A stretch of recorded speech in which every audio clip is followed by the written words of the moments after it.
Trabajemos para lograr un mejor medio ambiente para las personas, para el planeta. Durante la última conferencia regional de la FAO celebrada en Georgetown, Guyana, los 33 Estados miembros aprobaron unánimemente 4 prioridades regionales interconectadas que reflejan las 4 mejoras de la FAO, 4 dimensiones que contribuyen a la transformación de los sistemas agroalimentarios y que guiarán a la organización en América Latina y el Caribe hasta 2026. Los alimentos provienen del suelo y del agua. Sin embargo, la región es particularmente vulnerable al cambio climático y a las malas prácticas a nivel productivo que han generado degradación ambiental. Entre 2008 y 2018, las pérdidas en la producción agrícola relacionadas con desastres climáticos en América Latina y el Caribe se estimaron en $29.000 millones. En 2022, los desastres relacionados con el clima afectaron a 17 países. Si no actuamos hoy en la adaptación y mitigación al cambio climático, para el 2030, más de 3 millones de personas podrían alcanzar la pobreza extrema, en un escenario donde la escasez de agua se agravará. Por eso, en la región, la FAO trabaja por un mejor medio ambiente, priorizando la gestión sostenible de los recursos de la tierra, los suelos, el agua y la adaptación al cambio climático. En esa labor, también es clave el resguardo de la biodiversidad para lograr un equilibrio ecológico en los ecosistemas, garantizar la diversidad de alimentos y resguardar la cultura de las poblaciones con entornos ambientalmente sanos. A nivel urbano, las ciudades verdes y los centros de distribución de alimentos con reducción de huella ambiental, incluyendo el uso eficiente de energía y agua, también son clave. A través de esta prioridad regional, se busca proteger, restaurar y promover el uso sostenible de los ecosistemas terrestres, acuáticos y marinos y luchar contra el cambio climático. Trabajemos juntos hacia sistemas alimentarios resilientes para un futuro más sostenible.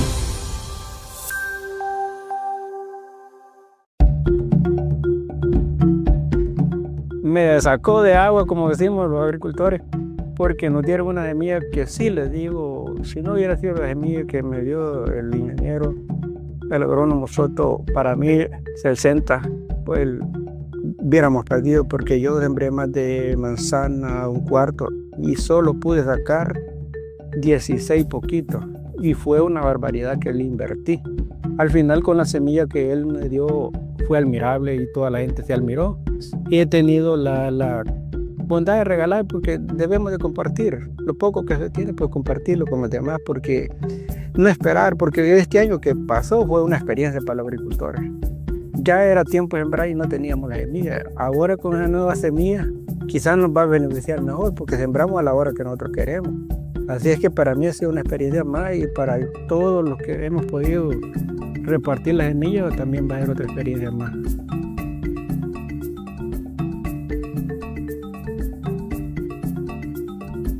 El tiempo de la que le llamamos el huracán Julia, yo, como le digo, descontroladamente todas las milpas las vi en el suelo. Y ahí me vine a ver y vi que la mía, el pedazo de maíz, no lo había botado. Y ahí todito estaba, y resistente al viento y al tiempo, resistente a la lluvia y todo. Era bien resistente, porque como le digo, uno es por las pobrezas, no le da bien tratamiento en el asunto del abono, pero fue bien ventajoso la semilla esa. Y he repartido a la mayoría de gente que me ha pedido, y todavía tengo unos encargos que todavía tengo que dar, porque se trata de compartir y sacar la buena semilla de ahí para seguir produciéndola. De ahí mantener una semilla que a la hora que queremos sembrar la vamos a sembrar. Pues bien contenta con esta variedad que hemos estado probando en esta parcela. Es la primera vez que probamos Santa Cruz Corrillo. Me ha gustado porque ha sido muy resistente al cambio climático, en parte a la sequía y luego a las fuertes lluvias que tuvimos, y ha sido bastante buena. La dulzura del elote ha estado muy bueno también. Y pues ahora estamos ya sacando lo que es el maíz, que está muy bonito también. Vamos a seguir trabajando con él. Y la idea es seguirlo distribuyendo con los demás agricultores, productores de esta zona, ¿verdad? Ojalá que mucha gente más lo siga probando, porque sé que les va a gustar.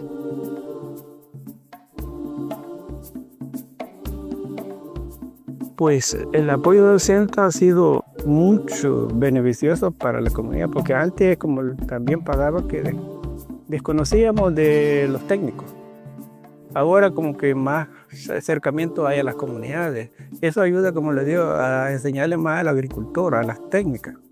Y entonces al final se va aprendiendo y se va mejorando en el asunto de la cosecha, el trato al cultivo, plagas, todo eso ayuda. Pero para mí quizás sería beneficioso que siguieran los proyectos, porque ayuda al agricultor, de todas formas, a capacitarlo. Desconocíamos lo que es trabajar la tierra, solo, como dicen, el fósforo y la chapoda, pero ahora con el nuevo método es diferente. Y quizás, les digo que agradecido, y si pudieran de vuelta pues regresar, quizás sería bueno. Motivar a todos los agricultores, porque se trata de cuidar la tierrita, porque al final, si no la cuidamos, no nos va a dar producción. Y de ella vivimos, pues, a ser honestos.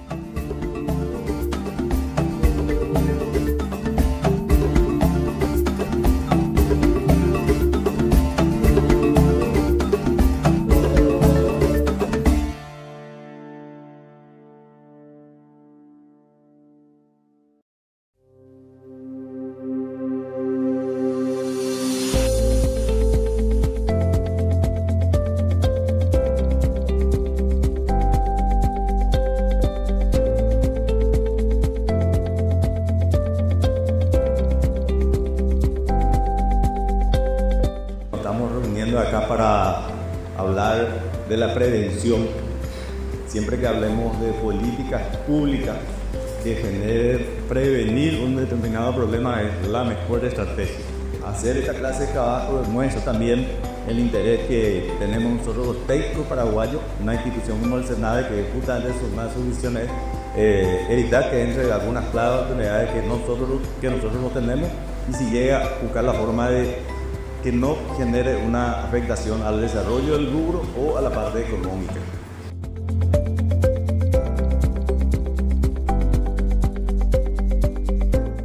...135 países en el mundo producen hoy plátano y guanábana. Estamos hablando de más de la mitad del planeta. Uno compara los datos del Censo Agropecuario 2008-2022, es tal vez el cultivo con mayor crecimiento del Paraguay. Más de 40 millones de dólares exportados al año, 16.000 hectáreas, está creciendo, y por eso para nosotros es muy importante trabajar en este ejercicio.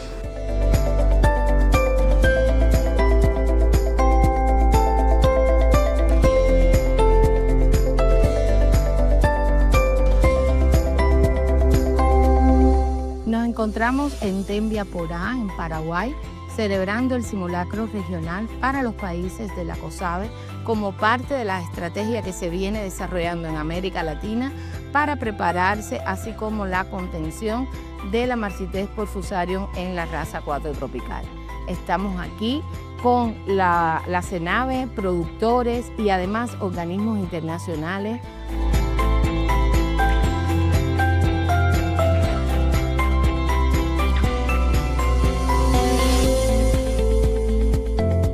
Es muy importante esta simulación que está haciendo el SENADE, el FAO acá en esta zona, porque de hoy en adelante tenemos que estar preparados para cualquier aparición de enfermedades.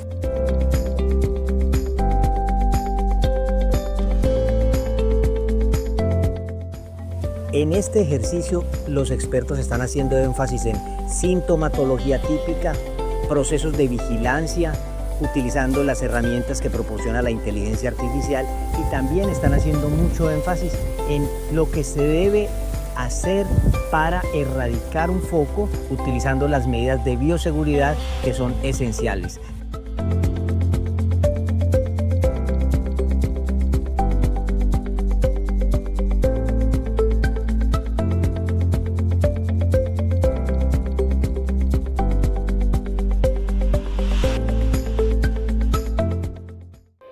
Una vida mejor para las personas, sin dejar a nadie atrás.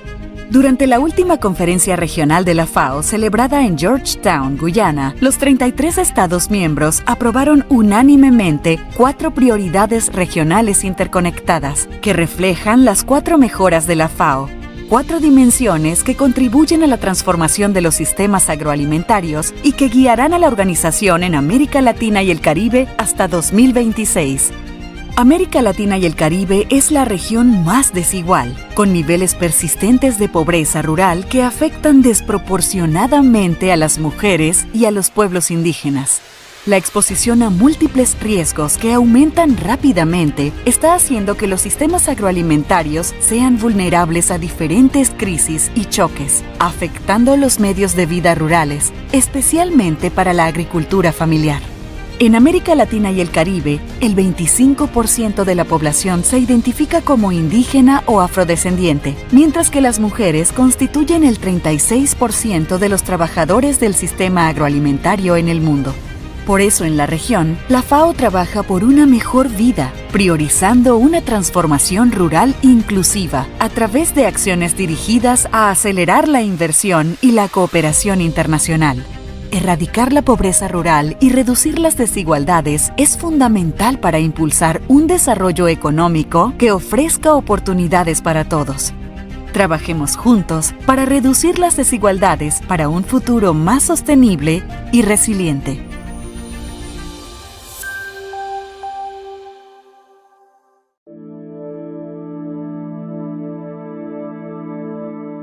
En un mundo donde la seguridad alimentaria es esencial, las amenazas fitosanitarias representan un desafío para la región de Centroamérica y México.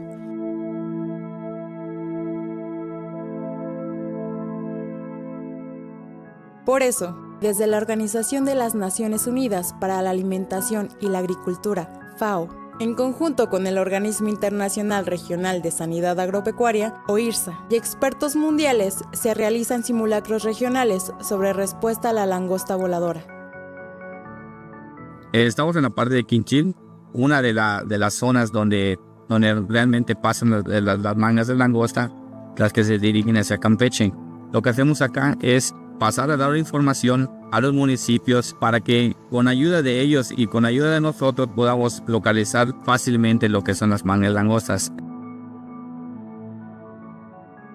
Una parte esencial de este esfuerzo es la creación de mapas de riesgo epidemiológico, que ayudan a identificar las áreas más vulnerables y anticipar posibles brotes, así como talleres de análisis del riesgo con mapas epidemiológicos como el principal espacio de intercambio de información y conocimiento para esta región.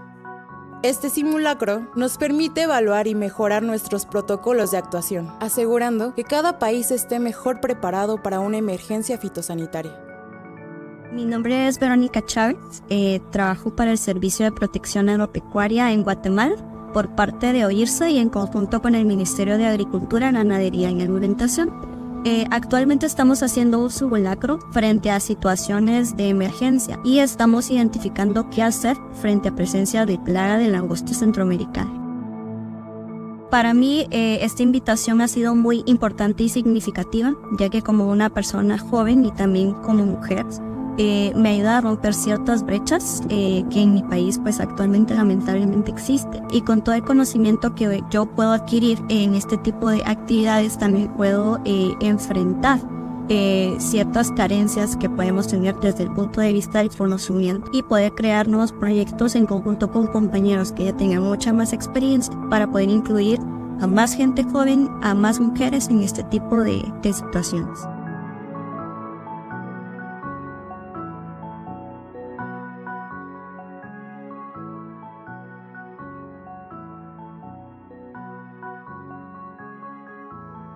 Con iniciativas como este simulacro,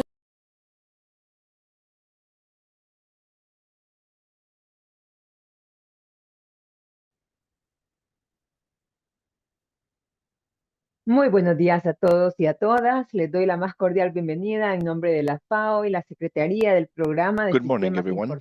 On behalf of FAO and the Secretariat of the Globally Important Agricultural Heritage Systems, GIAHS program, I warmly welcome you to the discussion Transformative Lessons, Dialogues and Experiences on Globally Important Agricultural Heritage Systems in Latin America and the Caribbean. Thank you for joining us in this learning space where we will learn about experiences that are leaving their mark on our territories. We come together to exchange knowledge, lessons, and reflect together on the progress and challenges of the globally important agricultural heritage systems in our region. On May 22nd, we celebrate the International Day on Biological Diversity, and there's no better way than recognizing the GIAHS, which are a refuge of preserved and managed biodiversity by farmers, indigenous, and local communities throughout time. We have a simultaneous interpretation in Spanish, Portuguese, and English. And also, this event is being broadcasted through the official channels of FAO, and the recording of this discussion will be posted on the event's website. In order to start officially this discussion, I'd like to offer the floor to Jeremy Maramaji, Senior Coordinator of the GIAHS program, who will give us a few remarks to welcome the attendees on behalf of the global team. Jeremy, the floor is yours.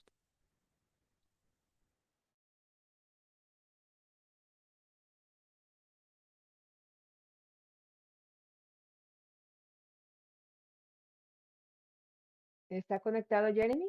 Si no, avanzamos y después le damos el Is paso. Jeremy connected? If not, you let me know later when there's connection.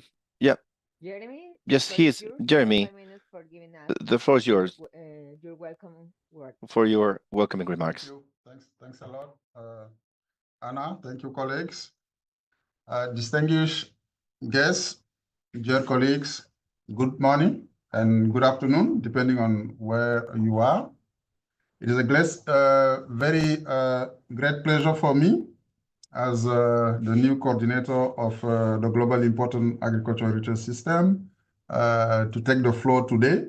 First of all, I would like to express my thanks to the organizer of this important webinar and warmly welcome all of you from across Latin America who are with us today at this important webinar. Since the launch of, as you all know, since the launch of the GIAHS initiative by FAO in 2002, and as of today, we have 95 GIAHS systems already approved, existing in 28 countries. As you know, these agricultural heritage safeguards are not just about richness of biodiversity or about only sustainable practice, but also about local culture, about food, about traditions, and about ancestral knowledge. In Latin America and the Caribbean, we currently have 9 designated sites, as you know, 3 in Mexico, 2 in Brazil, 1 in Peru, and 1 in Chile. And many more are in the process of developing a proposal. Each of them is a living, testimony to the region's strong commitment to sustainable agriculture, agrobiodiversity, and family farming. So this webinar today is a valuable opportunity for us and for all of us and for you to share lessons learned and also insight and concrete experience from across the region.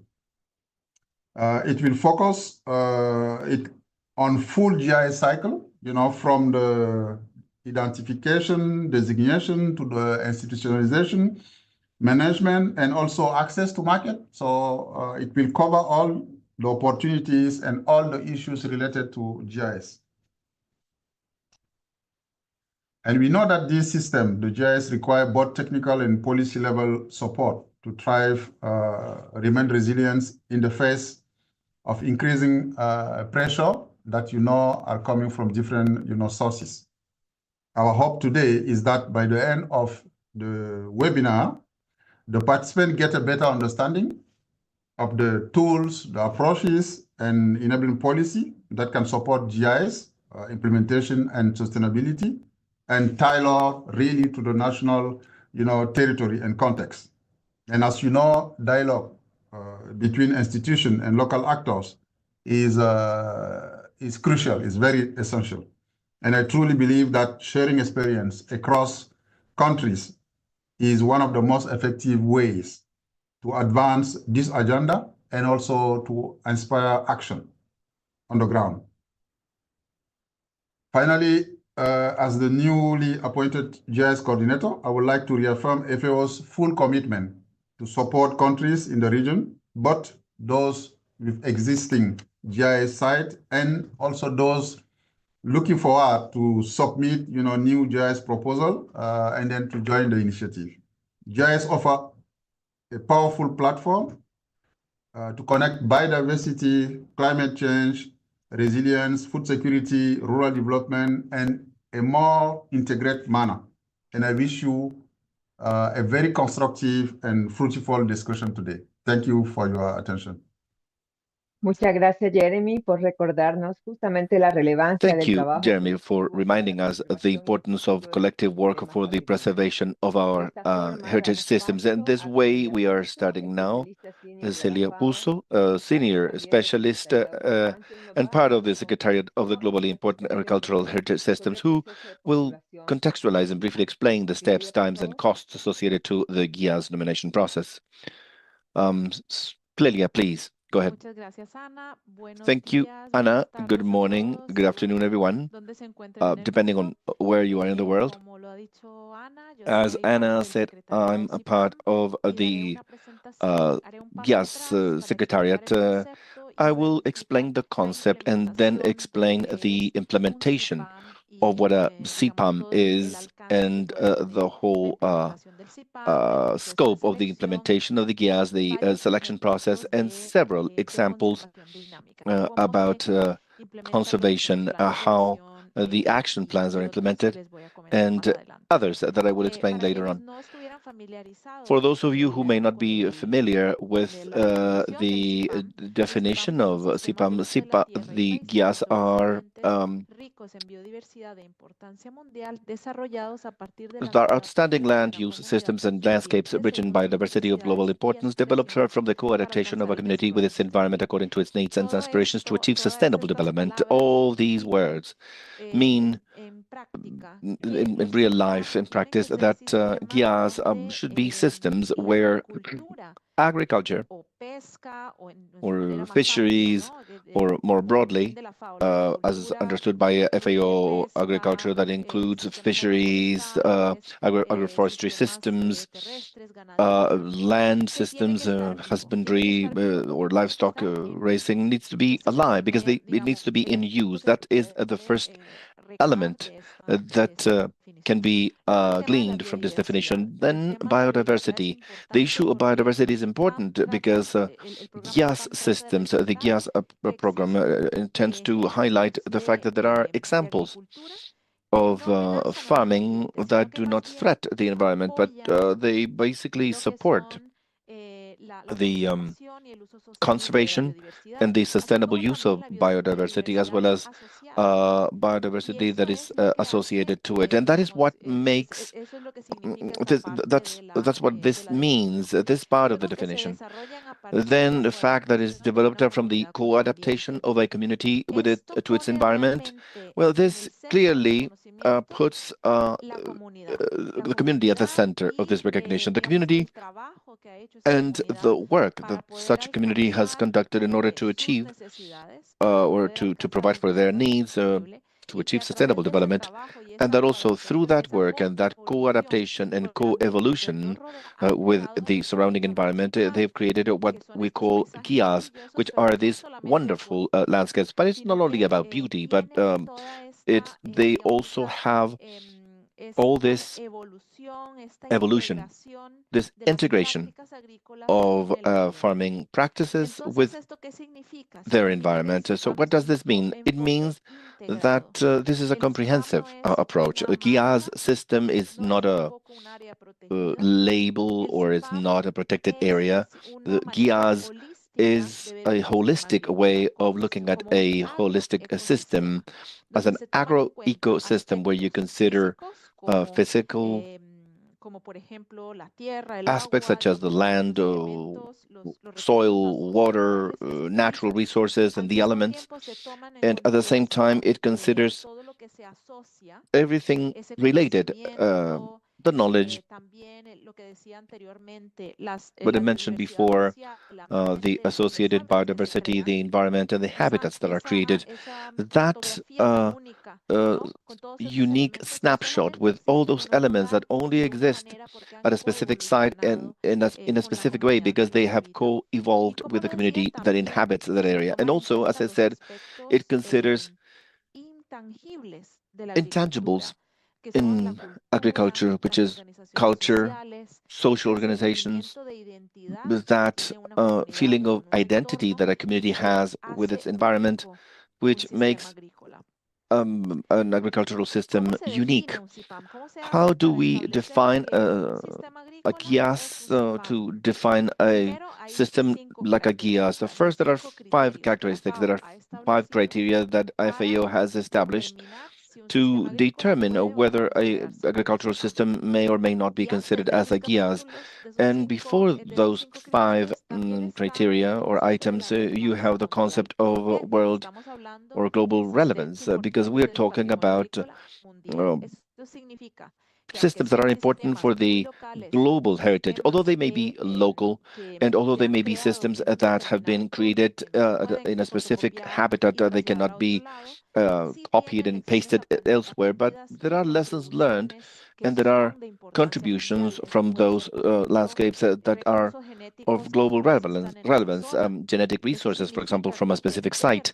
That means that losing that GIAHS, that system, the fact that that system may disappear might be a loss for mankind. Those kinds of elements are the ones that highlight the global importance of an agricultural system. And then we have the 5 criteria, which are the ones in the end when a candidate is suggested or proposed for it to be recognized by the FAO.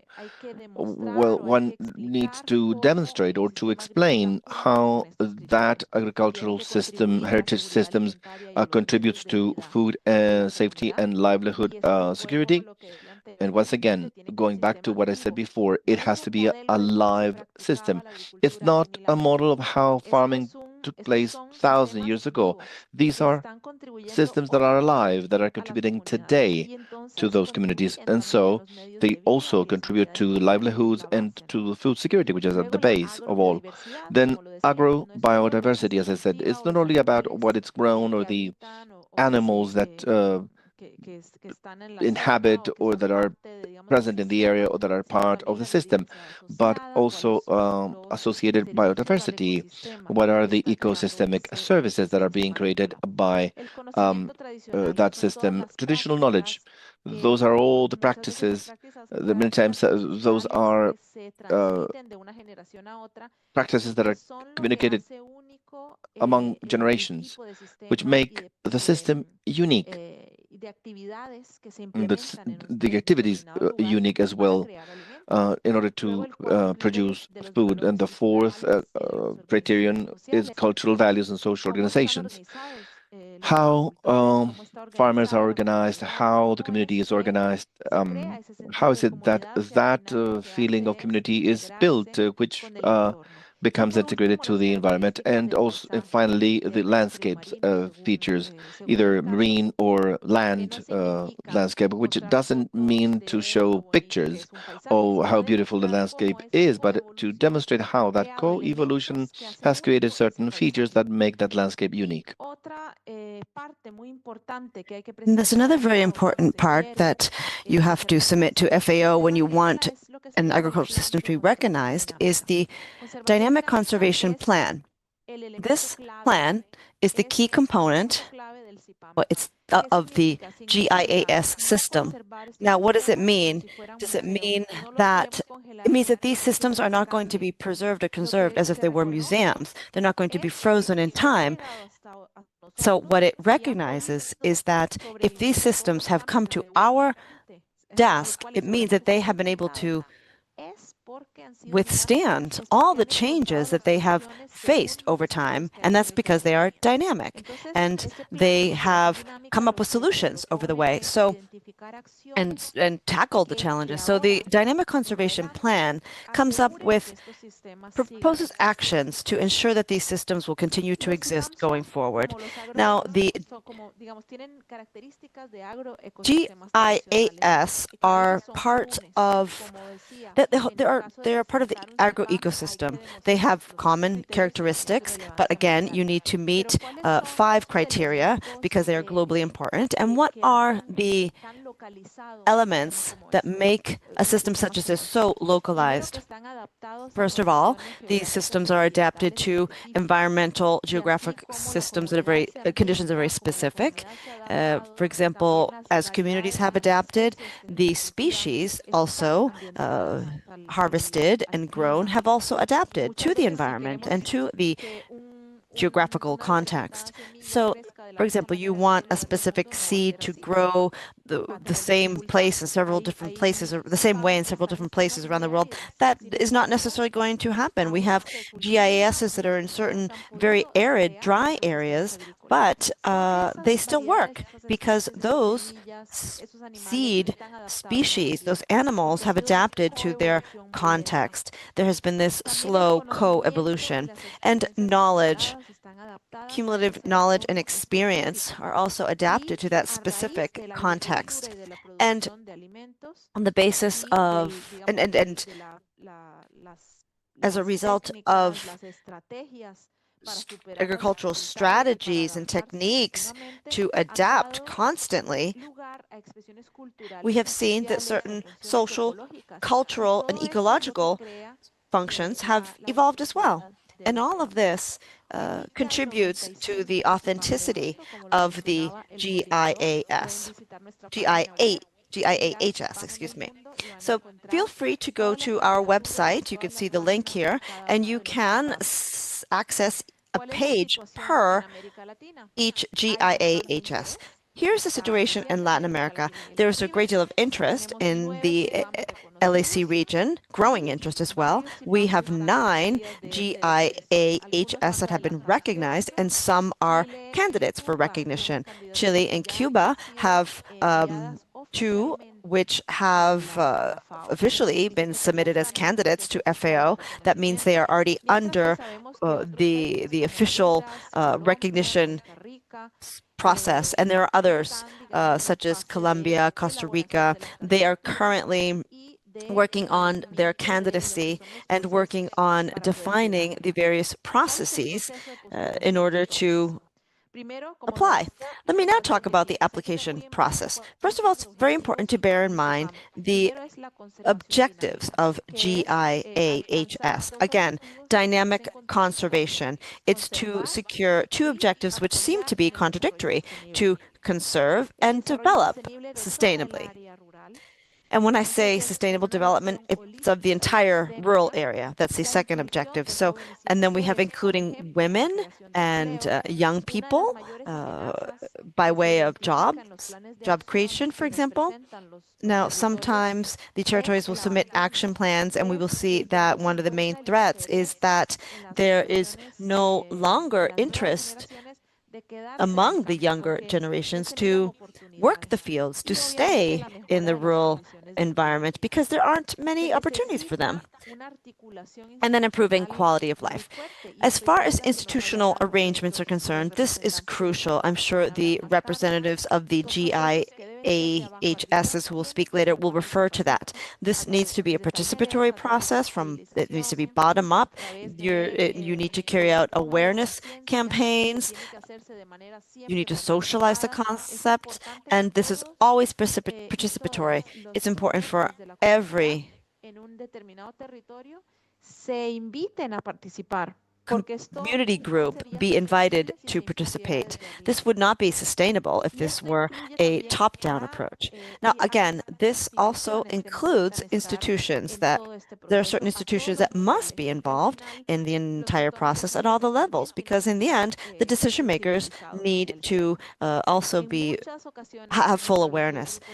On many occasions, working groups have been set up In fact, in our region, there are some working groups that have already been set up. Some of these are less to more formal, and we see that the participation refers to a variety of different fields of experience and different institutions, different ministries, for example, that may have a valid contribution for developing a GIAHS. And then the Dynamic Conservation Plan. Coming back to that, this is a study that is conducted on the threats that the system faces and the various components that could trigger the disappearance of a GIAHS or a GIAHS candidate. Now, the Dynamic Conservation Plan also includes concrete, attainable goals and verification method. It's important to ensure follow-up and monitoring. So just briefly, this is the recognition process. The candidacy is prepared with the two components I already mentioned, the two steps, which include the descriptive part, which refers to the global importance and the 5 criteria, and then the second component, which is the conservation plan per se. Once those documents are prepared, a national government institution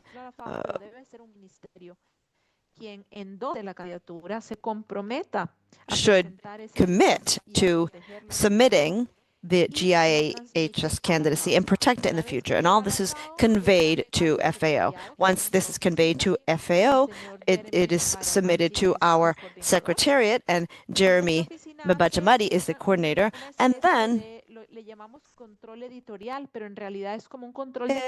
editorial controls are submitted. It's quality controls, essentially, to make sure that everything is on the up and up. We submit our remarks, and then the candidacy is submitted to the official recognition process, and that is submitted to the scientific advisory group, and that is a more advanced, mature stage.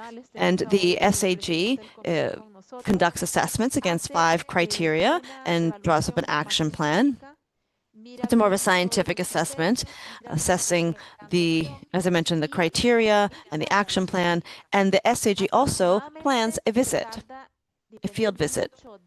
Now, it really depends on the quality of the document submitted to the FAO, but it may take up to a year for this field visit to be scheduled, because the SAG meets at least 3 times to assess the application, and then again, it could take up to a year. So just briefly, what are the benefits of the globally important agricultural heritage systems? Well,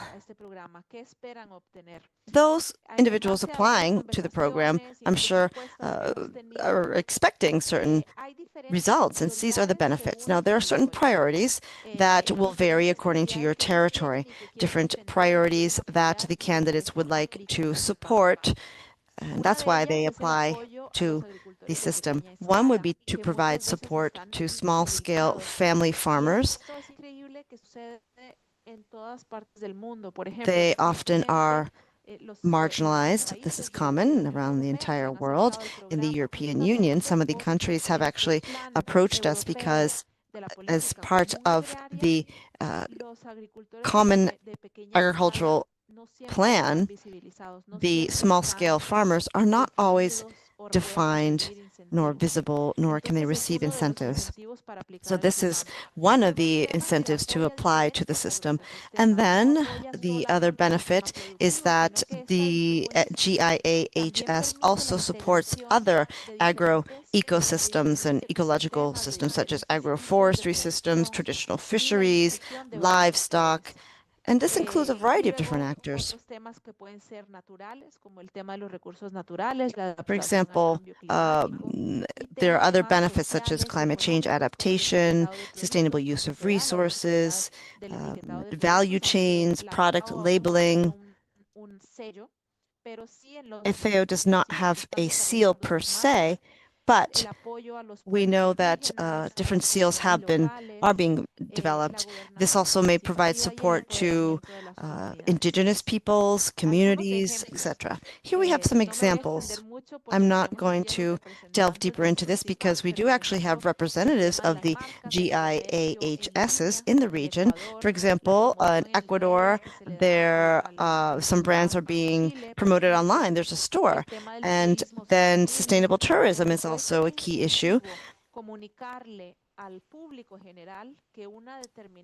It could be beneficial to let the public at large know that there's a specific area that has been recognized by FAO as a globally important agricultural system.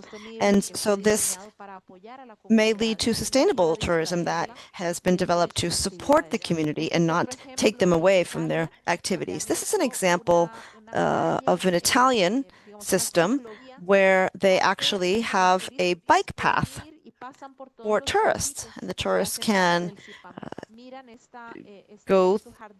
take the bike path and go through the various small towns that constitute the GIAHS, and they also are able to purchase olive oil directly from the farmers and come into contact with the community members. So this is an example of tourism that supports the farmers. And finally, I would like to explain the difference between the GIAHS and the nationally important agricultural heritage system. So there's the global one and the national one. There are two differences. China, for example, Korea and Japan have created their national versions of the important agricultural heritage systems. And I also know that there are some countries in the LAC region which are considering implementing something similar as well. And this may have more impact because it may be better adapted to the local national needs. Let me talk about China.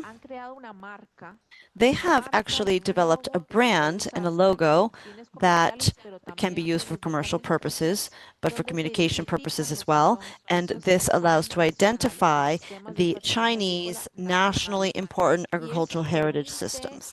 And by using this logo and this brand, they are able to map out the more than 200 NIAHSs in China, and they have 26 GIAHSs, and again, more than 200 national ones. So what they do is they filter.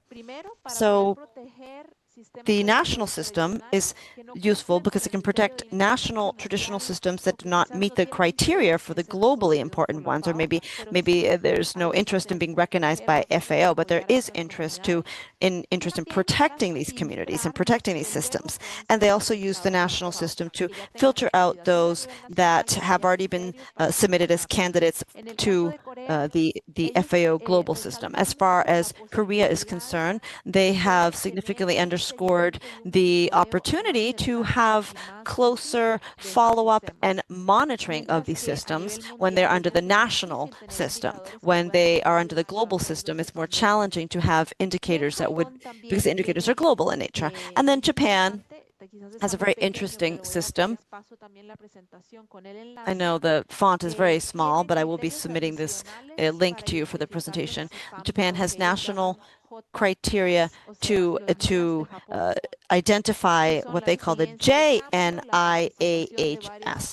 They are resilience to change, the participation of various entities, and promoting participatory industries, for example.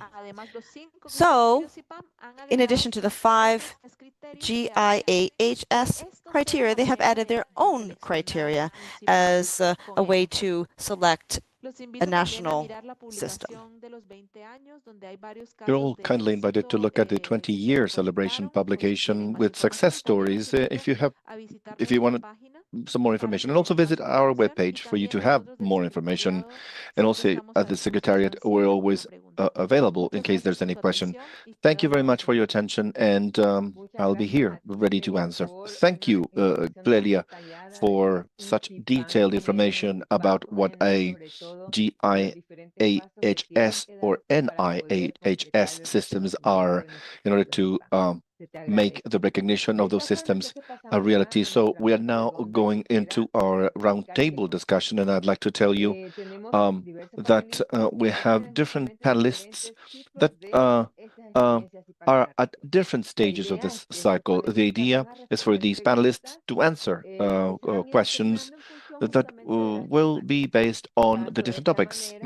So therefore, and this gives me also the chance to tell you that in case you have questions, please post them on the chat for the benefit of time to try to have our panelists to answer during the conversation. If not, if it's not possible once the webinar is ended. The panelists today are Maria Piñan. She is head of the system of the Andean Chakra. José María García Álvarez de Coque, who's a professor of agricultural economics at the Polytechnic University of Valencia, and he's the chairman of the globally important Agricultural Heritage System Scientific Advisory Group. We also have Fernanda Monteiro. She is a PhD in human geography and agronomist at the Department of Geography of the University of Sao Paulo, Brazil. And also we have the presence of Tulio Medina. He's a specialist in genetic resources for agrobiodiversity and biosecurity of the Directorate of Genetic Resources and Biosecurity of the Ministry of Environment, MINAM, in Peru. We'd like to welcome them and like to thank them for joining us as well. So we'd like to start with the questions, and as Clelia mentioned and Jeremy mentioned, there are different aspects in terms of institutional aspects and enablers to address the systems management. So I'd like to ask Jose Maria the following. How, in your experience, how can you improve the articulation between public policy and the actual needs of the heritage systems? If you can be brief, Jose Maria, please. Thank you. Thank you, Ana. I'd like to thank you, and it's a pleasure to share with colleagues and friends. Well, I will, it's a very general question, but I will try to give you some indications in order to address actual needs. We need governance, and governance is a hollow word, but there's a number of terms that actually add content to it. We need a leading group. That group needs to be inclusive. That is the coordination group. That makes a difference between the before and after the GIAHS. So there has to be a prior process, and one of the rewards is to get the allocation of that heritage systems. Not only the recognition, but also the process. This group has to be committed to leadership, dynamics. They need to be catering to the needs of different groups, stakeholders, of course, farmers, first of all, but also we're talking about a public service for all society, therefore significant engagement, but in a dynamic way, not only formal, not only about publication in an official newsletter or consultation mechanisms like Google. When to avoid bureaucracy. Many times people perceive these systems as an imposition or a kind of a protection mechanism. We are talking about dynamic conservation, as what Clelia mentioned. And in that sense, we need to support the population and those dynamic action plans that are fundamental. They need to be covering multiple years. We shouldn't think of 1 year actions that will end immediately, and also assessment, follow-up of those plans.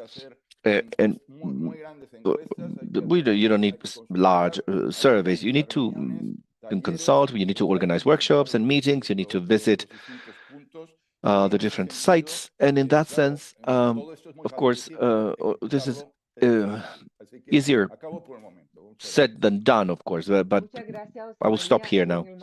Thank you, Jose Maria. Not in the context of the governance that is required from the institutional context, but also in agreement with what happens in the communities. So I'd like to ask Tulio now. From the experience in Peru, how do you integrate environmental policies with farming policies in the protection and dynamic conservation that Jose Maria mentioned of these agricultural heritage systems? Tulio, I don't know if your microphone is on mute. Tulio is not connected right now. Okay, let's talk about a different type of governance, and I'd like to ask Fernanda, how could we facilitate that linkage between among universities, governments, and the communities that are part of these GIAHS systems? I'd like to thank everyone for this invitation. Talking about an experience we had here in Brazil, what's important and has been very important in the entire process for the candidacy in order to build one of these systems is to do it as a participatory system. As the colleagues mentioned, with the active engagement of communities and also of all the other stakeholders. It means local governments that are very important and they do play a significant role in the process, and also civil society organizations locally, and also the academia, universities, because they can also make themselves available to collaborate, not only to prepare a dossier for the application, but the whole process later on, which is to implement the dynamic conservation plan. And for that, I see two very important aspects. One is to create an ongoing work group with all the stakeholders that are involved that can continue to monitor and supervise the plan, but also conducting joint activities, promoting synergies among the different stakeholders.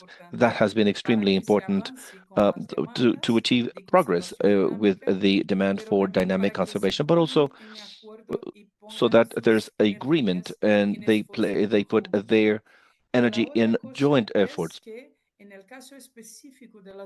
And also, specifically as to universities, they need to be truly open to research, active research efforts, that is to say, for the benefit of or to cater to the local or regional demands. Let me give you a couple of simple examples. For example, in the case of the first GIAHS system, to address best practices that are more resilient to climate change. So universities have started to work together, conducting a participatory research with the communities to understand and make that effort systematic and to promote debates, organizing the data obtained.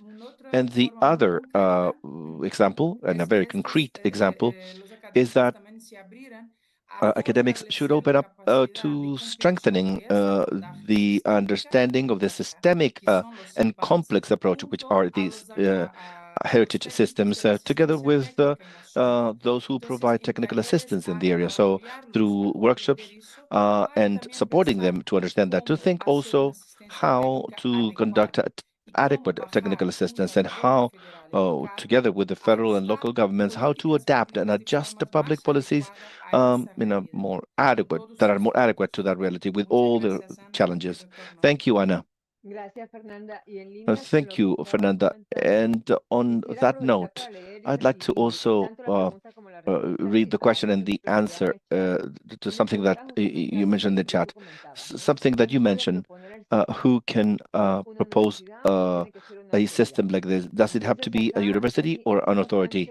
So it is important to see that this is a collective effort with roles and responsibilities in the process. And as Clelia mentioned, the preparation of a candidacy is done locally, and it involves And as Fernanda mentioned as well, it involves academia, research centers, and other stakeholders that may also be involved in this interaction and this dynamic conservation effort in the territories in the context of this globally important heritage systems. Now, it, those who need to submit it to FAO, those need to be an authority, of course. And as Clelia said, these systems are not only about conservation or preservation, but there's also a benefit behind, an economic benefit behind it. And that's why I'm going to ask Maria, in the case of Chacra Andina del Ecuador, what mechanisms have you implemented to guarantee that those economic benefits coming from this globally important heritage systems actually are available for the women and youth in the area? Good morning.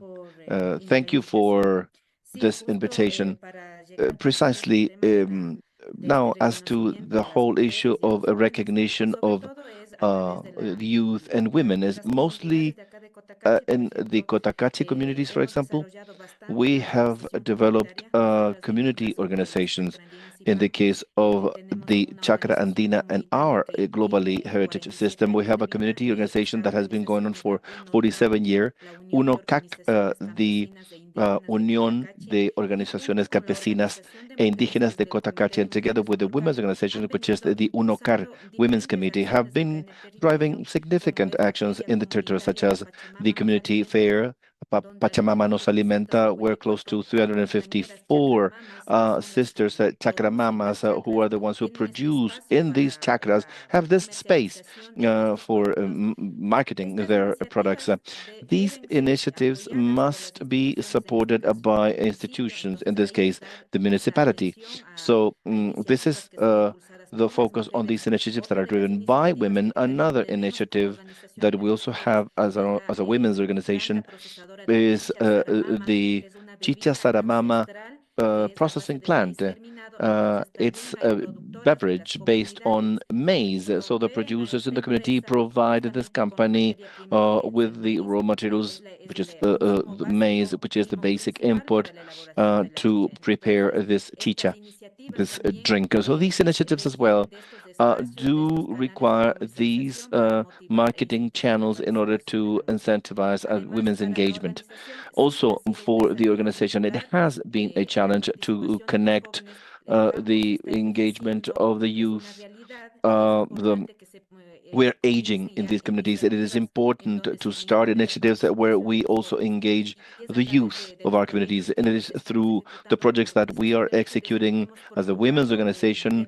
We have included the youth, for example, in specific areas of marketing and sales, for example, also making them part of this event that will take place, which is Muyuraimi Seed Fair, for the youth to be engaged in this territorial dynamics, where it is important to have their participation. So in this way, we have been working so women and the youth are present, especially in community spaces, political public policy incidents spaces to promote this GIAHS, specifically with the work that we've done with FAO.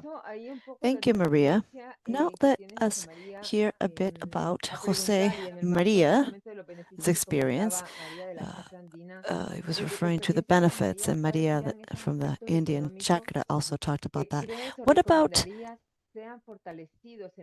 the economic aspects that you think have been reinforced to secure long-term sustainability? Thank you.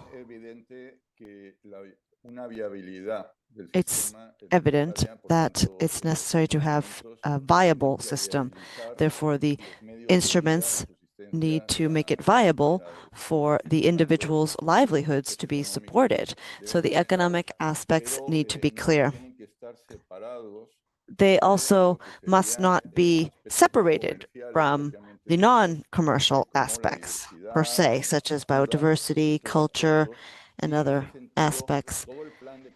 And in that regard, the entire dynamic conservation plan needs to be aimed at turning all of these ingredients into value. And the value may be generated either by way of different strategies, appraising, and making sure that the products have value, or sustainable tourism, or marketing the products, for example, having certain brands and labels that would also help to identify the products or services. There are other economic aspects per se that are related to public goods. In this regard, we don't want the market to cover it all. It's necessary for foundations, NGOs, government bodies to be involved to secure means to guarantee public goods, such as biodiversity aspects, no? And in that regard, when we talk about economic aspects, we need to take into consideration purely commercial aspects and non-commercial aspects and equity. It's not just about ensuring a company gains profit and takes advantage of the recognition for its own benefit, but rather we need to ensure inclusive benefit and growth for all, development for all, those specifically are in the field protecting the GIAHS resources. Thank you for that. Now, with regard to inclusion, we are talking about economic benefits and benefits as a whole. We also need to talk about inclusion in the GIAHS management administrative development process. So how do you actually involve ancestral components in the decision-making relative to how the territory is used following its recognition? In the Cotocachi canton, we as the communities have had impact at the public policy level by way of a local ordinance, a local resolution that protects biodiversity and cultural knowledge. And this is all related to the Andean chakra. So the social pressure that we exert as community members at the local level, the canton level, has made it possible for us, in fact, last year, to have influence. We had influence on the PDOT, and the PDOT already has a specific component dedicated to GIAHS, and this is through the dynamic conservation plan of the Andean farm chakra. We have been able to secure 4 celebrations and make sure that these celebrations are part of the planning, the canton level planning. Because we have also seen that the same importance that is attributed to other celebrations within the canton need to be attributed to our 4 celebrations. And this also helps to give relevance and recognition to the seed fair that I mentioned. This governance has been crucial for us.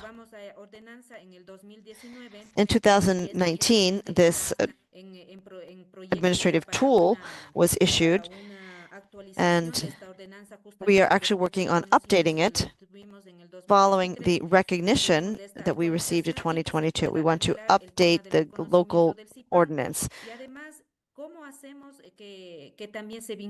And also, we work on linking recognition of women's work, the female custodians of knowledge related to seeds and agricultural culinary knowledge, and women who have knowledge as to how to upkeep the farms and the chakras. We also try to involve young people, and we're working on figuring out how to face the different challenges the farms face. Land is being divided, and women in charge of custodying the seeds, we also need to protect them. And the municipality, we work with the municipality to address the organic waste that is produced in the city. responsible consumption, for example, comes into play here. We have been tying together all of these various activities to make them a priority under territorial planning, because we have also seen the emergence of other threats, such as the different real estate groups that will sell large plots of land, the agricultural land, and build homes for foreigners and others. This places limitations on our ability to continue growing food for the rural communities. It's important for all of these aspects to be addressed at the local planning level, because conservation, maintaining the rural environment, the farms, the fields, all of this requires commitment by institutions, and it's not just about securing GIAHS recognition, but also making sure that the planning instruments, community engagement instruments, allow us to have an impact on the dynamic conservation plan.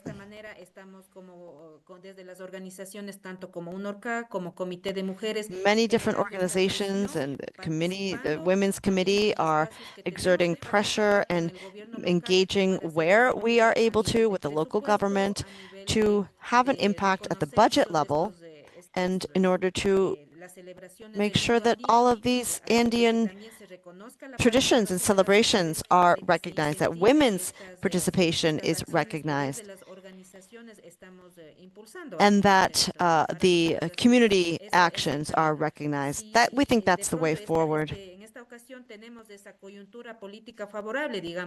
Right now, there's a favorable political environment, but in the future, if that's not the case, we know that in the past we have been successful through citizen pressure. We have made our voice heard. We have made our proposition heard and our demands as well to maintain, sustain, and serve our agricultural systems. These are key. This in global recognition has been important for the canton, but it has also shown the rest of the world how important this is. Thank you for that, Maria. You are specifically referring to the need for the communities of the indigenous peoples to be involved. You also refer to the importance of recognizing the threats that the heritage systems face with regard to how the countries manage their public policies. Thank you for your reply. And Maria also referred to the need to view the GIAHSs from different perspectives and taking into consideration different roles and responsibilities. So that brings me to the next question for Tulio. What type of interinstitutional coordination has been most effective in the Peruvian case to institutionalize the GIAHS? Good morning from Quillabamba in Peru. We have built, we have sound legislation for the nationally important agricultural heritage systems. And these are what we would have in Peru would be agri-biodiversity systems. There's actually a formal commitment by the state to recognize specific territory in addition to state-level intervention in these areas to manage biodiversity. This is a very interesting achievement. However, we are lacking on the incentive side. In all cases, the rural regions are losing young people. So what can we do if the cities offer them more opportunities or better opportunities? So we're actually working closely on the incentive side through a variety of different international and national mechanisms. And we have come up with a mechanism that we call RESCA.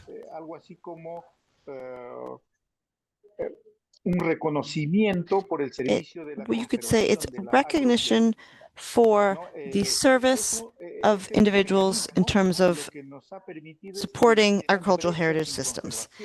We believe that this initiative has allowed to close gaps with regard to conservation, and the local governments are able to access agrobiodiversity conservation investment projects to this end. Thank you, Tulio.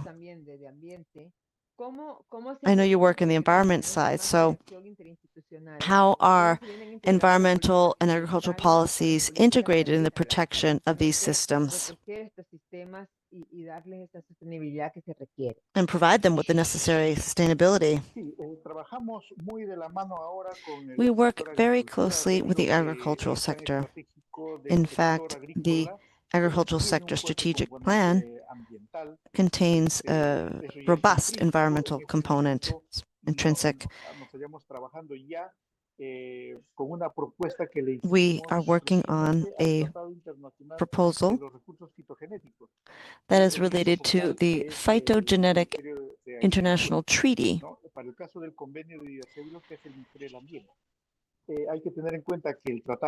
We have to bear in mind that the treaty is a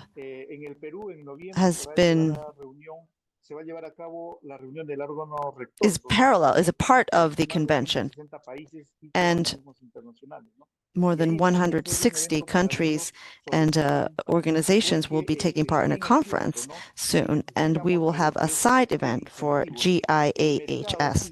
So as far as the package of incentives is concerned, the market continues to be a threatening force. So the products produced in the NIAHS are very scarce for an elite group of individuals. But what is provided are services, for example, for experience-based tourism. And through the national biodiversity conservation system and its different technical groups, we are focusing on agrobiodiversity, and this is actually managed by the agricultural sector through another agency. And we have a forum, the Ministry of the Exterior Commerce takes part as well to address biodiversity and trade. We also have the Ministry of Production, which is involved in transformation-related activities. Now, what we need to do now is to work closer with the Ministry of the Economy so that there are more free-flowing investments into the agrobiodiversity zones that we have defined. And we know that the GIAHS concept is powerful, but the brand per se has not had a significant impact. Because in Peru we have a series of our own brands for denomination of origin. There are some free brands, free labels, but they're not necessarily used by the farmers. And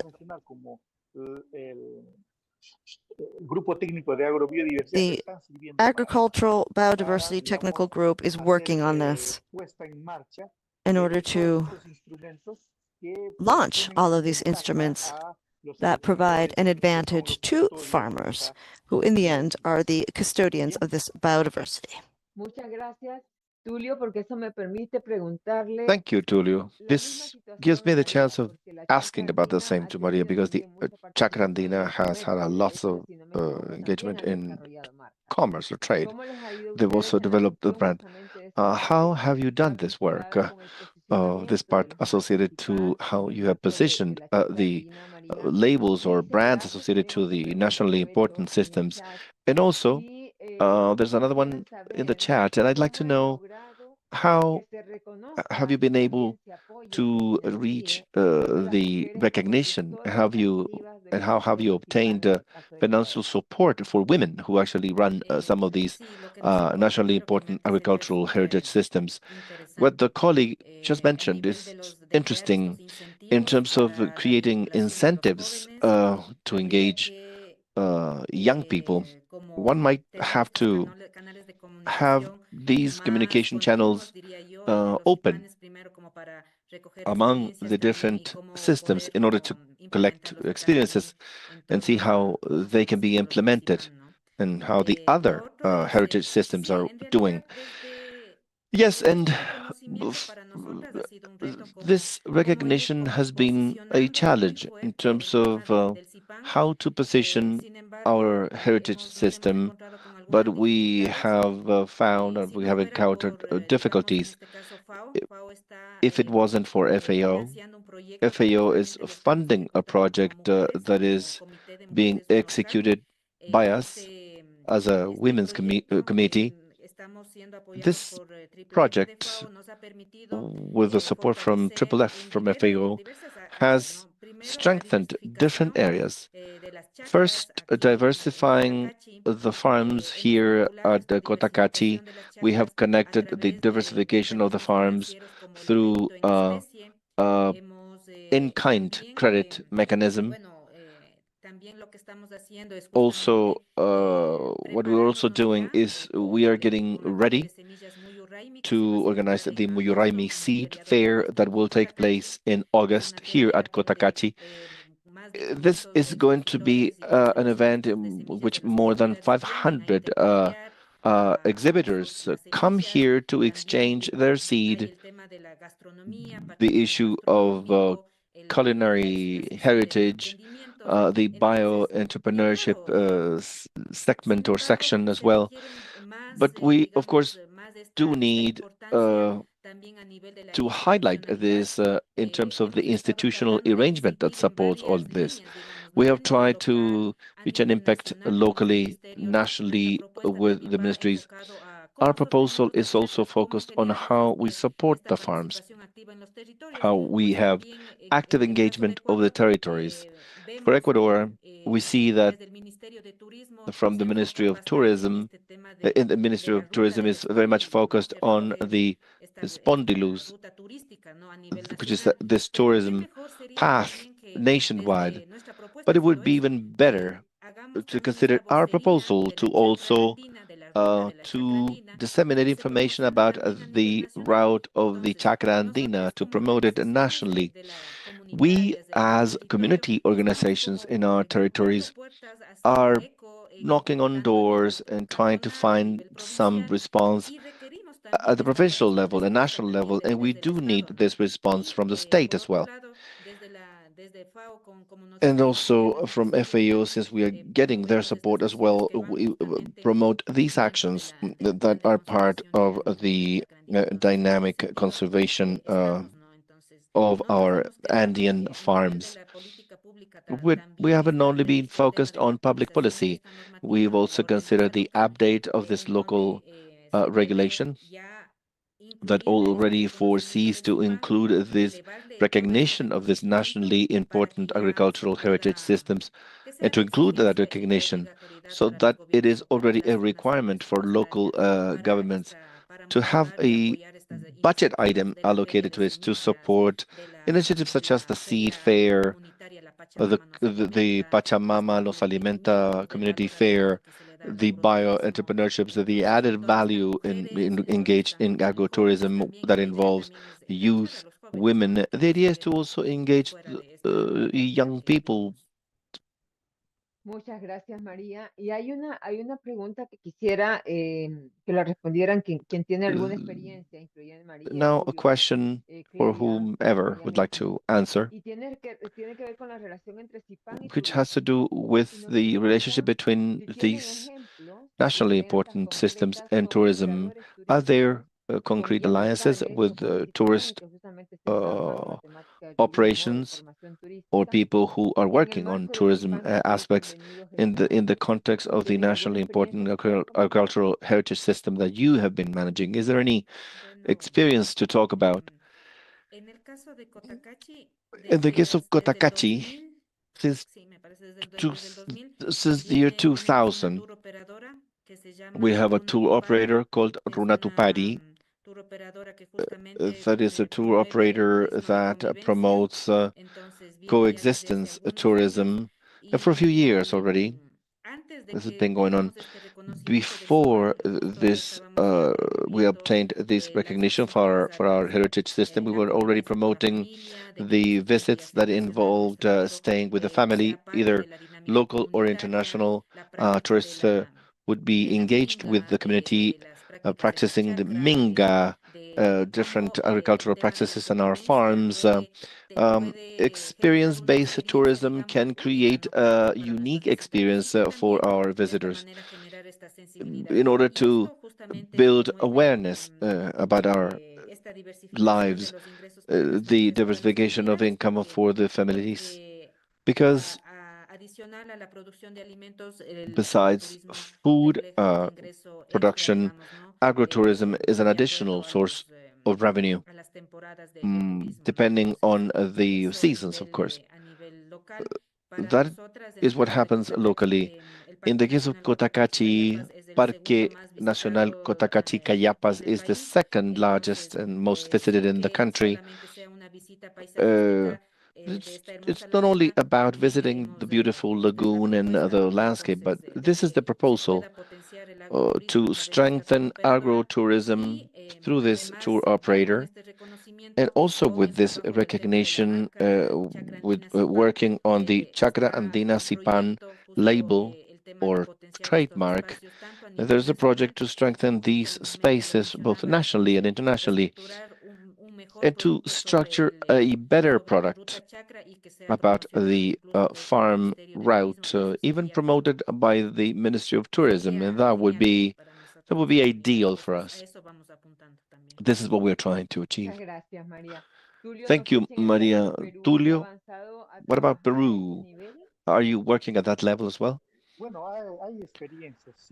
There's some experience on that. Parque de la Papa is an agrobiodiversity zone located in Pisa, near Machu Picchu. Has a very interesting proposal. In fact, they have developed community-based seed banks, and they are visited by visitors who visit Cusco, and they've also opened training sessions to enable a restaurant, which precisely cooks using potatoes. Visitors look at the range of hundreds of types of potatoes, and then they get to enjoy them. But still a small effort. Basically, it's very much focused on specialty tourism, scientific mostly. So it's still, there's a lot to be done there. There's a lot of work to do. In fact, the Ministry of Tourism industry uses the Parque de la Papa as a model, and we say that it's not enough. We need to work in those areas that do not have the appeal of Machu Picchu or Cusco. Huancavelica, for example, is another area, another space in our territory. And I believe working on basic utilities and services such as roads and hotels and restaurants, so that requires development, so visitors have the necessary services available, so that it actually becomes a route that meets their expectations. Because a good tourist is not the one who finds everything beautiful, but those who come back and those who refer and recommend. So that is what we're doing at our technical agrobiodiversity group. Thank you, Tulio, because that emphasizes the fact that the way in which we deal with a nationally important agricultural heritage system is not only about the environment or biodiversity, but there's tourism, there's academia, there's culture. So It does require an expanded and holistic vision of the topics that concern these heritage systems. As to scientific tourism, I'd like to ask Fernanda. They ask Fernanda if you know about the existence of active academic networks that work with these nationally important systems in Latin America, and how, in your experience, how researchers can collaborate and join this effort. What strategies you think have worked the best to translate research results into useful tools for communities and for decision makers? Thank you for the question. Well, the idea is to have these networks and alliances see it as a need. Some of them are starting to connect, but as far as I know, there's no specific network in Latin America for projects led by academia or what we mentioned before to establish alliances that not only involve academics, but also the communities that exist in the Latin American context, and having the chance of exchanging experiences such as this effort today, but in an ongoing fashion. As to universities, I see that in the case of Brazil, these groups or the communities that exist where these nationally important heritage systems are located, in many cases are a bit more invisible for the national or local governments. So it has been super important during the candidacy period that academics have started to work in the field to collect data in order to meet the criteria for the application. And that's super important because that's how academics and organizations, community organizations, integrate the disciplines. But as you have said, Anna, it's a very broad topic. It's not only about one specialty, but several that are needed to translate the results, to translate a system for the committee for FAO.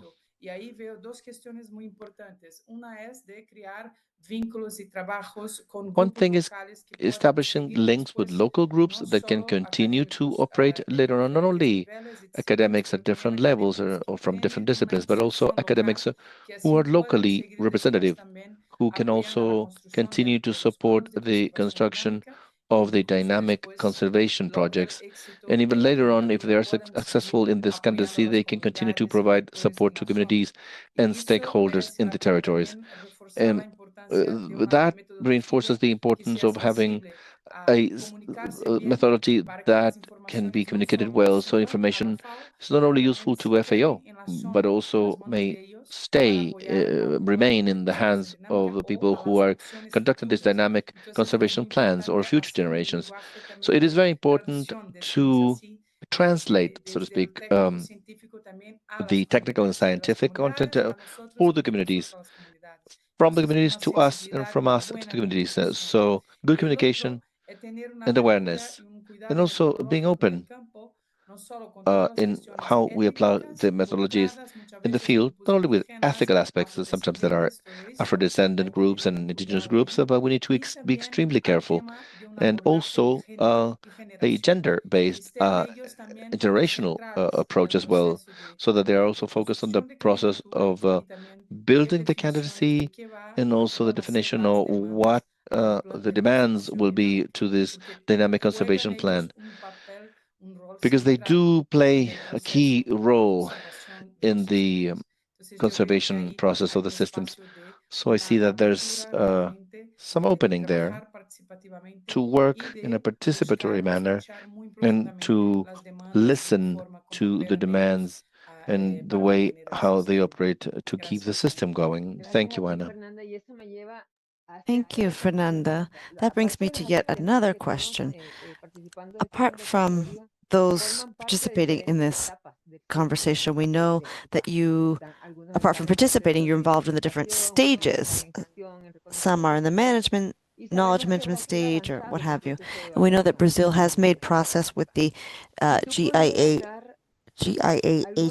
evaluation process. Could you perhaps refer to some lessons learned that are the result of your evaluation? Generally speaking, lessons learned based on what that you have identified under the evaluation. We've already mentioned the first one several times. When you think about GIAHS, you need to think about socio-cultural components that really uphold the system. So these communities are at the core of it all. Therefore, from when you begin applying to the system until you have the system in place, you need to continually focus on the communities, keep them at the heart of it all. And the different stages of the process need to be carefully addressed. It's important to understand what's going on in each stage and be active in order to actively promote effective participation of the communities in the various stages. And as I mentioned, emphasizing women and young people because they play a key role. And then if we look at all the GIAHSs in Latin America, biodiversity plays a key role. We've learned a lot from this process and we continue to learn. And then again, biodiversity is at the core as well of all of this because a lot of forests are being conserved and preserved and water, but it's also about agricultural biodiversity. And this is directly connected with culture and communities. So we need to closely focus on the nexus between cultural identity, practices and knowledge, and landscape management in order to keep your system living. And again, these systems can contribute a great deal to humanity. We know that they are very geographically unique, and despite that, they all have something in common. So it's crucial to bear in mind that they have the ability, the capacity to conserve natural resources. So if we consider the continuity and the sustainability of these systems, we need to understand how they actually contribute to nature-based solutions. We have also seen that it's important to understand how these contribute to managing resilience. The ecological services are, the gap between the GIAHS and ecological services is closing, and this triggers different challenges regarding academia. We know that we have to manage landscapes at a different scale going forward. And I would say that these are some of the main lessons learned. And then finally, it's crucial to create networks at the local level, but that are also connected with the regional and national networks. There's this constant back and forth as far as policy aspects are concerned and different government authorities at the three levels. So existing GIAHSs, or rather the existing public policies are not necessarily fit to secure the sustainability and future of the GIAHSs. Thank you for that. It's important to understand this articulation. You talked about this, the need for a horizontal approach, but a vertical approach as well. And that brings me to the following question for any of you. Maria, you're familiar with the chakra experience, Fernanda with the Brazilian experience. So this question is for any of you. Is it possible to integrate the GIAHSs in national or subnational rural development plans? If so, have you done this? Have you faced any budget barriers or other types of barriers? Just let me quickly refer to the Brazilian case, and then we can hear from the other colleagues. I would say that the Ministry of Rural Development is very open to the GIAHS system with a great deal of governance over it. But at the same time, it's necessary to have more opportunities to make progress here. The GIAHS concept is also linked to other concepts that we've had in the past, such as sustainable rural development, territorial development, what have you. And GIAHS provides us with a more profound approach to dynamic conservation. It's not about going from point A to point B under a more classic approach. It's different. So I think there is a challenge here, but it's a benefit because it provides us with a different approach to address the more distant systems. We know that the demands are related to territorial rights, to having policies that are better adjusted to the existing realities, but not necessarily for dialogue. For example, we talked about tourism. How can we do this without pressure? So there's a whole issue of how we can fit this in. It's through dialogue, and we can also hold pilot programs and best manage dialogue with the different government levels. Thank you, Fernanda. In Peru, the process is very interesting because the NIAHS sites provide ecosystem services, public ecosystem services. So as far as our investment structure is concerned, there is a possibility to include the agrobiodiversity zones. So we're coming up with the mechanisms to secure a flow of investments. Now, having said that, there's an issue regarding land rights. That's a parallel process, in fact, that is being carried out independently from conservation. And there are serious difficulties there, because our proposal is that if it's someone's property, it's better conserved. And there is scientific evidence to support that. Now, land ownership in Peru is a very complex system, concept. And for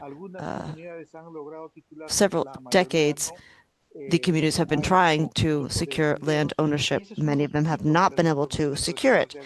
And that's an issue for the agrobiodiversity zones. So now there are 3 or 4 new files related to the agrobiodiversity zones that are making no progress because of land ownership conflicts. So we need to adjust the regulations for more incentives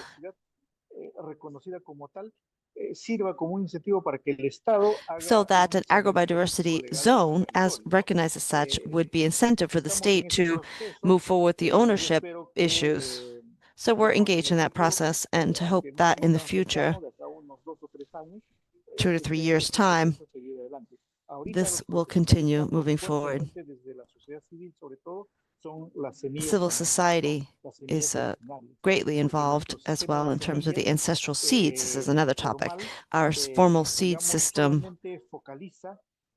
just focuses on selling modern, improved, genetically improved seeds, and as such, the ancestral seeds are entirely invisible.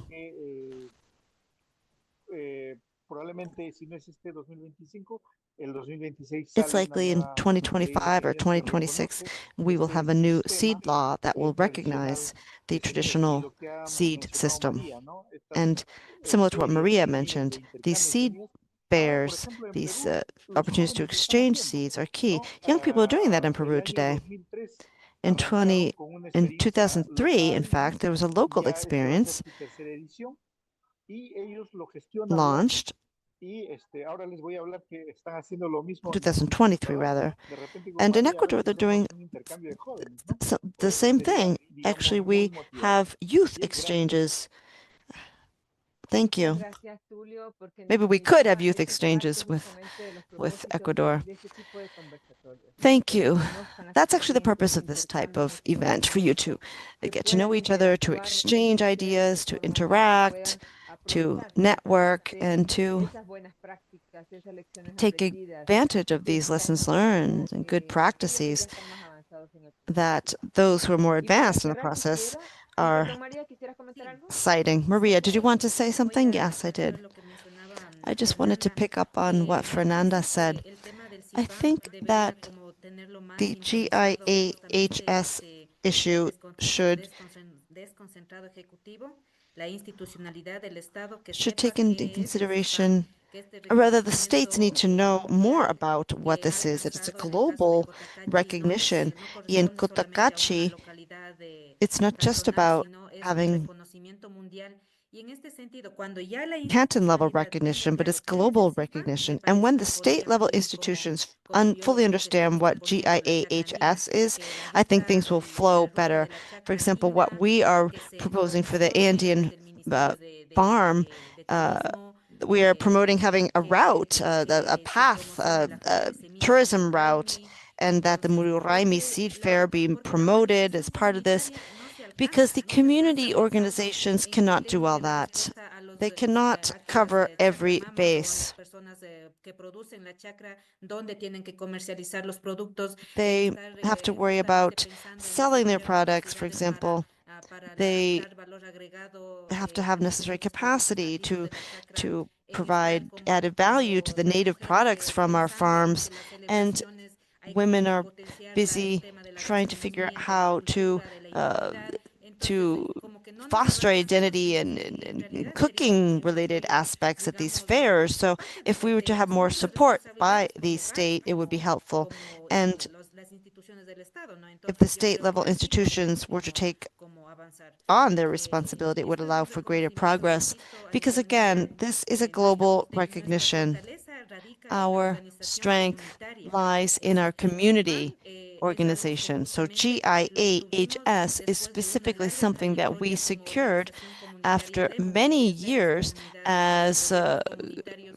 working at the community level, women's organizations, community organizations. So we need to have this connection between the NGOs, the state, and other community organizations to maintain this knowledge. But it's more than recognition. We have the communities, the Quechua women behind the GIAHS. And so the Indian farm, chakra, is a way of life for us in the Andes. It's where our food comes from.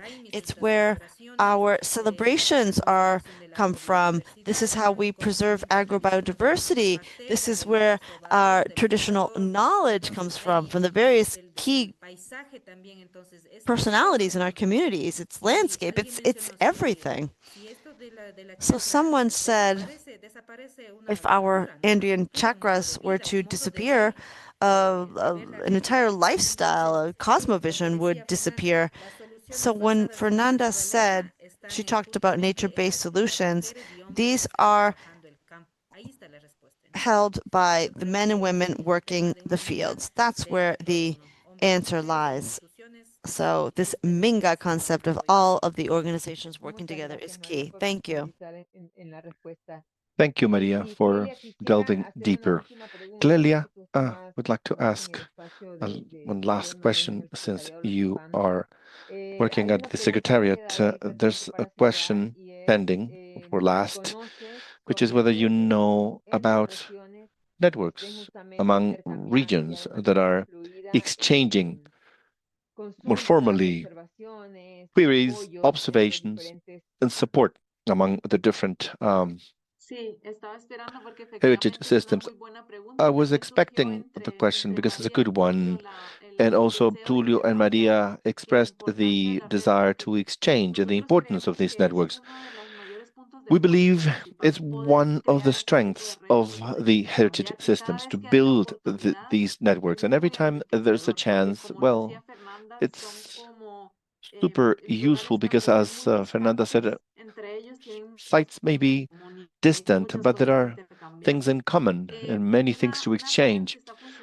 A network that is working quite well is a network in Asia, as I mentioned at the beginning.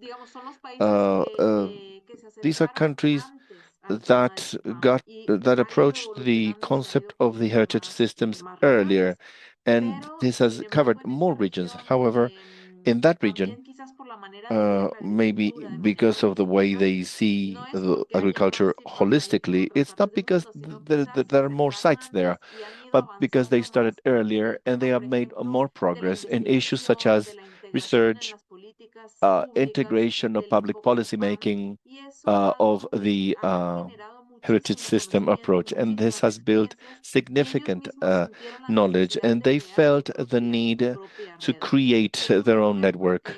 And there's an example which is called ERAS, which is the Researchers Association of East Asia on world agricultural heritage. Quite important because researchers meet every year coming from different countries, and they exchange about everything they've been doing, but not only regarding agriculture, also regarding climate change, biodiversity, product labeling, tourism, everything related to one of these heritage systems. And they share it in a network of almost 300 people who meet once a year, and they rotate where they meet. It would be great to have more of those networks. And as FAO, would like to also foster a world network, harder to organize, but maybe representatives of all those regional networks could get together once every 2 years or even closer to exchange informally on an ongoing basis and to keep a list of contacts. And also in Latin America, hopefully we could actually resume that and launch that initiative as soon as possible. Thank you, Clelia. And with this, we're getting close to the end. And as we have seen, we see that these systems are not only about cultural or social resilience, but they are custodians of biodiversity, of cultural wealth of the communities and the territories, very much in line with what we are commemorating today, the International Day of Biological Diversity. But these are spaces who need governance among stakeholders, among the interests and the actions, the different roles and responsibilities as well, and the type of decision that are made that also involve the rights and regulations that will protect those territories so that foster the preservation of these cultures in the context of this dynamic conservation that are embraced by these heritage systems. From FAO, we reaffirm our commitment to these living systems that integrate this ancestral knowledge, this biological diversity in the territories. We would like to thank our panelists. It's been a great discussion, very illustrative, very technical as well. This webinar will be recorded and you'll be able to watch it later on our webpage. We'd like to thank the 170 people who have been part of this webinar for their interest and their questions, because they were able to also enhance the topics that were considered. So See you next time or next discussion, and we'll be paying attention to your questions. We'll be in touch. You have our names from FAO. We continue to invite you to continue to share, to establish dialogue, and to build together ways to preserve and revitalize these valuable systems.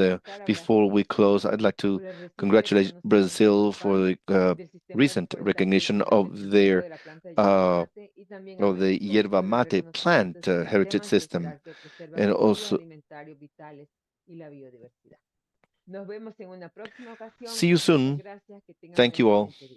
Have a great day. Gracias. Que estén muy bien. Gracias.